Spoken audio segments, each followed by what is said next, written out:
Ayan guys, dito nga pala kami sa ano, din sa BGH. Ayan, BGH Baguio. Ayan. Bali na admit dito guys yung ano, yung manugang ko, yung asawa ng anak ko. Ayan, titingnan pa namin kung ano na yung lagay niya. At medyo ano din. Dito muna kami sa labas naghihintay. Kasi nilabas na yung mga gamit nila. Bali, nangyari ito guys nung ano.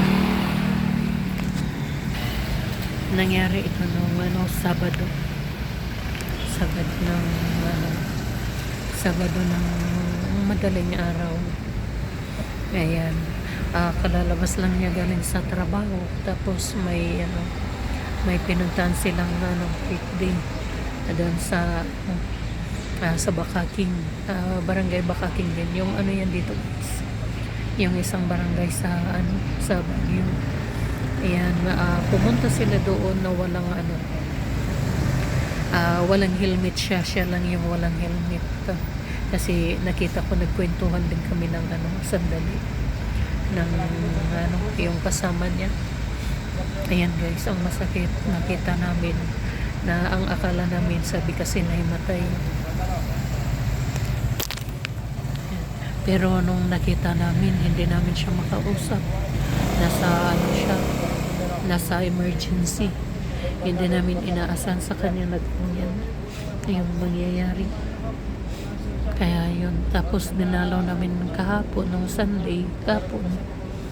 Ano siya, nasa ano pa, nasa room pa ng ano, kasi inadmit namin dahil hindi kami makapag-desisyon ng ano, ng ano, kasi ang kailangan magde-decide doon yung mga parents talaga niya. Yun yung sinabi nilang doktor sa amin. Kaya hinintay namin. Ayan, dumating ng linggo ng madaling araw. Tapos yung tatay niya dumating naman ng ano, Sunday ng umaga. Magtatanghali yun. Ayun, ngayon nandito kami, Lunes na. Tinitingnan namin kung ano yung resulta kasi parang naguluhan din ako.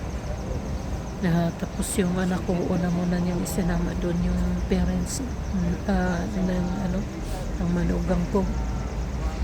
Kami naghihintay dito pero inilabas nila yung gamit nila eh. Kaya yun. Kaya yan.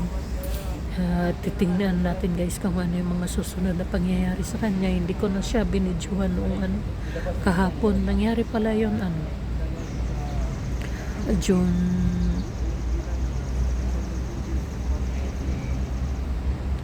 8 pa.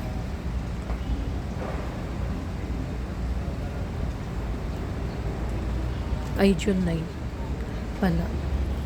Kasi Sabado na yun.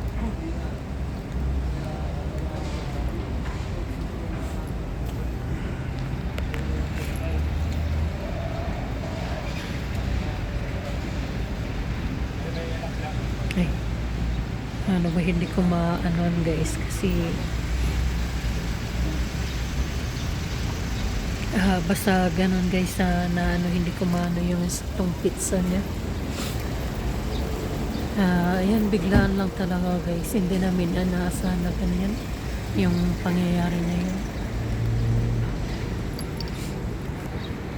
Kaya yun, dito kami sa labas naghihintay. Ayan, dito sa BGH.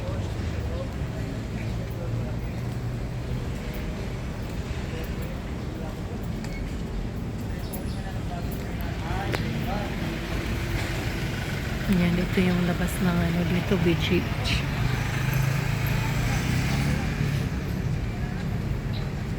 Ayan, ngayon maaga pa, mga ano, mga 8 ba ngayon? Hindi rin kami makapaniwala na ganyan. Ganyan yung nangyari sa kanya. Kaya yan guys, nahintayin natin kung ano yung susunod na pangyayari.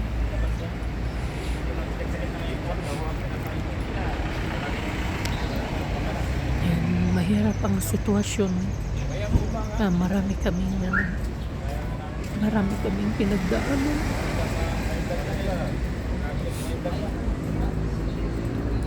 Hindi lang yun ang anong pangyayari. Pero ito yung pinakamasakit.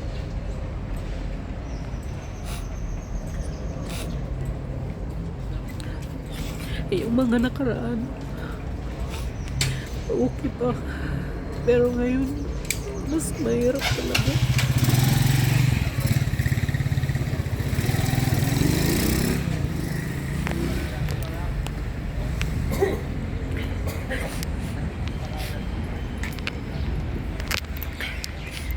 Ang dami pa naman nilang planong dalawa. Tsaka, yan, nagsisimula na kami sa sa likod namin na para sila magbukod ng tirahan kasi may bakante pa nga kami sa likuran namin. Aayusin na namin kasi hinakot na nga yung mga doon, yung mga nakatambak ng mga gamit namin ng mga motor, yung mga galing sa shop ng mga dinispos namin. Kaya yun, inaayos namin yan para magsimula na sila, magbukod na din. Pero hindi namin inaasahan na ganyan yung pangyayari. Tapos ikwininto din ng anak ko yung yung usapan nila, marami silang plano. Gusto rin niya magkasama-sama kami kasama yung mga parents niya, pero sa December yun na sinasabi niya. Kaya na din ako.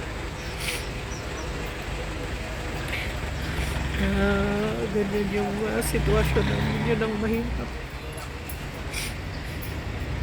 Kaya yan guys, dito ko lang inilalabas na niya sa loobin ko.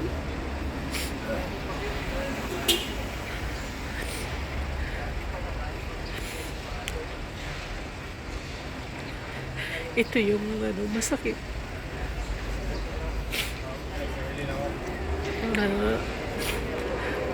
Sandali lang, nakita mo pa ng umaga na pumapasok siya kasi maga ngayong pasok. Tapos lumabas siya ng hapon, mga alas 4 pa lang. Dapat out na niya. Sana hindi na lang siya sumama, yun ang inaano ko. Siguro kung hindi siya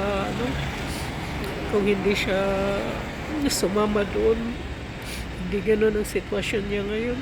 Pero okay lang yun. Ayun guys, bali hanggang dito na lang itong natin. Mailabas ko lang yung nararamdaman ko, pero hindi ko pa alam kung ano yung mga pangyayari ko.